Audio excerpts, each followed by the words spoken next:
The Mixed Mornings and More podcast with Steph and Sean. Now available daily. Good morning, world. Hey, good morning. Happy Friday. It's May 20th, 2022. We're sitting at 5:31. Oh, hello. Yeah. Hey, I want to just talk about just like people who live on the first floor of whether it's like townhouses, condos, apartments, etc. Mm-hmm. Is there like an unwritten rule with thieves and stuff that you just don't steal from the first floor, or does that still happen? What are you thinking is getting stolen? Well, just like if you're on a higher level on your patio, like second, third floor, whatever, people can't just walk by and grab something off of, say, your deck or your patio. Right. It's so you can very set up a isolated to chair you. or a barbecue or anything of that nature. But people who live on the first floor that is within, like, people can just walk by and grab. Is there an unwritten rule? Because I was about to set up, like, a chair. Just a chair. Don't steal my chair, please. Chair. Don't steal my chair. And I was just like, oh, what if someone steals it? I really like this chair. I don't want to have to buy a new one. Well, I feel like this is the exact same as people in houses. Like, my patio furniture sits out on my deck all year round. Year round. Yeah, I was thinking about that. I'm like, okay, but then I was like, what do people in houses do? I was like, oh, they just leave it out too. It's like everyone just runs that risk, I guess. Well, I think it's a pretty high risk, low reward to steal patio furniture. That's a pretty bougie crime. Your one chair, like, where are you going to carry it to? It's going to be very obvious. Like, where did this person just get the zero gravity chair that they're on their way back to their vehicle with? Yeah. Same if somebody was going to steal my patio furniture. It's like 5 pieces and heavy. Like, what are you going to do? Take 6 trips? Somebody's going to notice you. Yeah. Okay. All right. I'll set up my chair, and if it gets stolen, you're to blame. No, just don't make me pay for it, and it's fine. I'll take the blame. I'm blame you. That's how it works. No. This is TikTok on trial. Saw a video for a frozen pizza hack. Oh, always have frozen pizzas. Let's see what's up. Okay, so they said take your pizza out of the freezer 1 to 2 hours before you want to eat it. Oh. Yeah, you defrost the pizza. Then you preheat your oven to absolutely as high as it will go, which is 550 usually. And then you put your pizza right on the rack and you set a timer for 5 minutes and check on it and leave it in there up to 8. No. No? No. Not an option for you? You're just like not even going to give it a try? No. What? No. I've made the drunken mistake of accidentally leaving a pizza out to thaw and then putting it in the oven, and sometimes the dough just falls through and it gets soft and it just falls through if you put it directly on the rack. Yeah. And then you just have the bottom of your oven is just like smoking with just toppings and dough and no. Okay. I don't like this. It gives me anxiety already.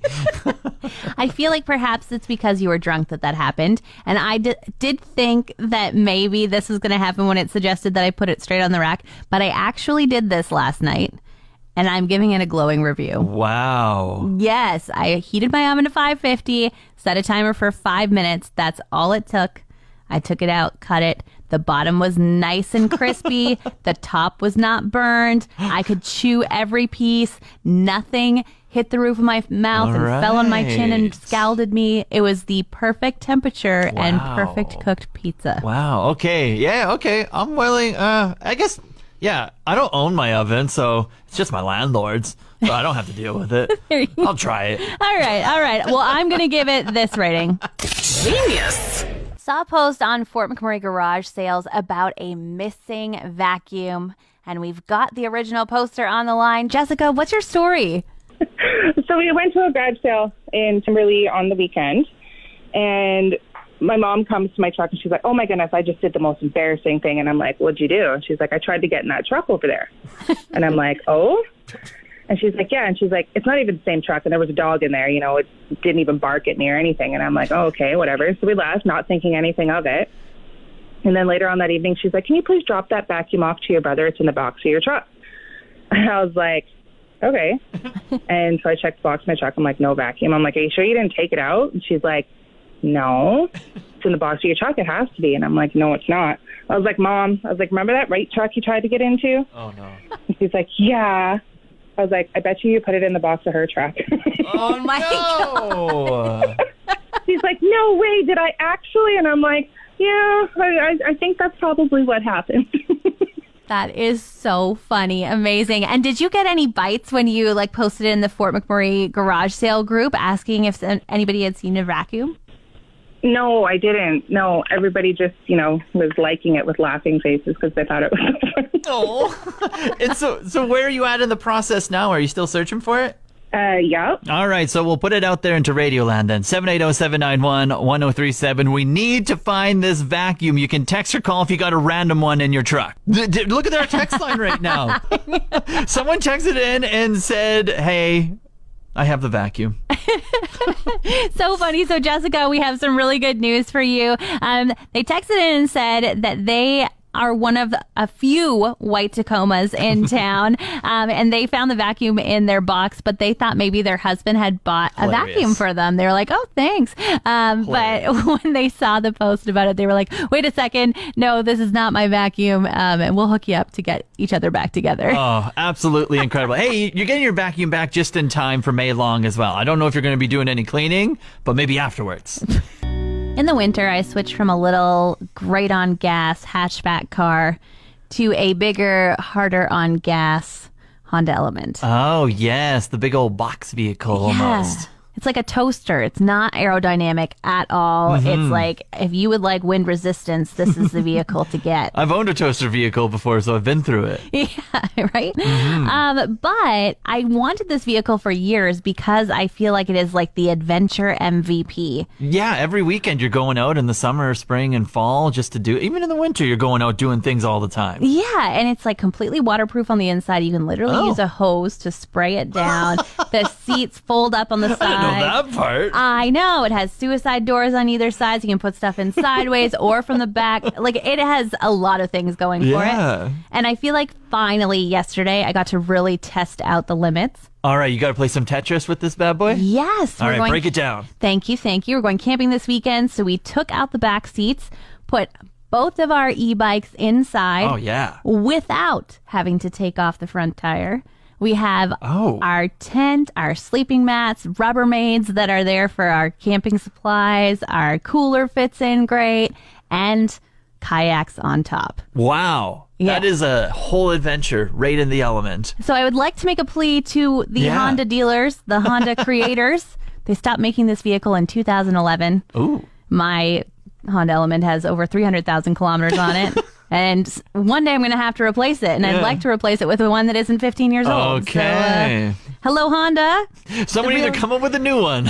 And maybe make it a bit more aerodynamic, please. Like, can we get it a little bit easier on gas would be great. You can't have everything, okay? You want the adventures or do you want the fuel economy, okay? It's hard to choose. Another update on my 10K in May. I feel like I just have a daily update every single time. I know, and I feel like every time I have to be like, okay, you're not winning 10K a day in May. You're not walking 10K a day. You're walking 10,000 steps, not kilometers. You never let me get away with it every day. You just gotta tell everyone. I have to, Sean. I feel like you're misrepresenting your challenge. Okay, fair enough. Yeah, 10,000 steps.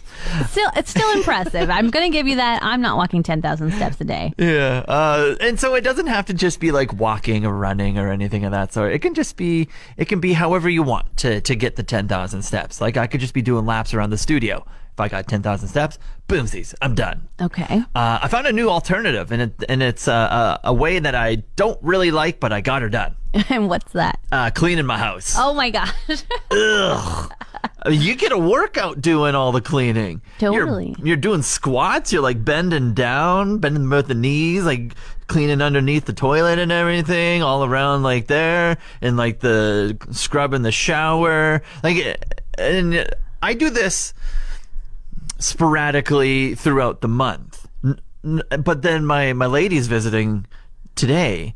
And so I was doing a lot of the same cleaning tasks in the same day over the course of this past week. And I was just like, damn, this is a good workout. Just cleaning the place. Yeah. And I was racking up my steps yesterday and I hit it. I didn't even have, between working, running out and going out and running a few errands and then coming back and cleaning my place and walking back and forth all around my basement, I hit 10K and I was just like, wow, No wonder I'm exhausted. Yeah, for sure, because it usually takes you an hour to get all those 10K in. Yeah, a little over an hour of just like marching up and down, looking in people's backyards, judging what they did with their like patio furniture.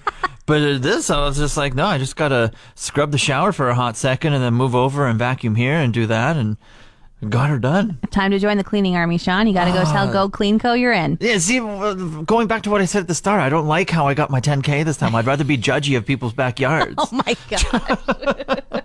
First camping weekend of the year, and I have this book that I write my packing list in every time. So I was going through it last night, and it was like Long Lake, Gregoire Lake, Moline Lake, and this time we're going to Beaver Lake, so it has its own title. And it's great because I can like look back and be like, don't forget this because it's on that packing list and you didn't put it on this week's. Yeah, and maybe you can reference past trips. You'd be like, oh, we didn't even use that. Scratch that off the list. Like, no, don't need that. But, oh, yeah, definitely remember to bring that. Yeah, very, very helpful things. And one thing I find that is extremely needed, a necessary item that often gets left behind is the salt and pepper.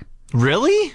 Yeah, like I ended up buying a specific salt and pepper at a camp store one time, and I now keep it just in my camping gear. Interesting. Because you need it to season your food. Like it just makes such a difference. It's such a subtle item, easy to forget, but it's needed. Okay, very fair, very fair. I thought it was going to mention something like a mattress topper or something, or like the whatever you used to sleep on. I was like, that's number one for me. Don't forget that. I love a comfy sleep. We've forgotten our pillows before but we were only at Gregoire Lake, and I was sleeping in just like uncomfortable. And I woke up and my husband was reading his book with a pillow behind his head.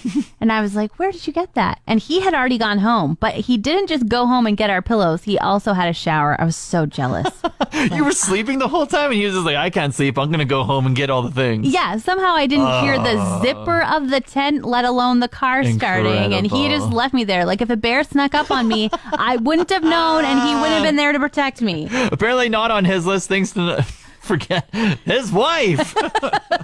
The most annoying things to forget when you're going camping. Pitching your tent and you go to use your rubber mallet to put in the stakes, or when you go to have your morning coffee and you need to grind it and you realize you've forgotten both those things, and suddenly you become like a caveman and find a rock. You're hammering in your tent bag. You're talking like it's coming from first experience over here. Yep. Smashing all those coffee beans. Like, please get small enough with this rock. These are very specific right now. It was really annoying, okay, Sean? All right, rubber mallet. Don't forget that bad boy. 780-791-1037. You can text or call. Bev, she messaged in. She said, don't forget one of your kids. But I have a counter argument to this. Do forget your kids. I feel like the weekend could be a lot better and relaxing. Okay, but like, are you going to have like a Kevin moment with like Home Alone where instead your weekend isn't relaxing at all, you're just trying to get back to your kids? Yeah. Or is it going to be... That can happen later on. It's just you got a couple days to yourself, and you're like, "Oh my God, we were so worried. Oh, I hope you're not even hurt when we got home. Like everything's great." You are so kind, and there's a reason why you say you don't want kids. You shouldn't have any, Sean. Want more of today's show? Download the Mixed Mornings and More podcast. Now available every weekday.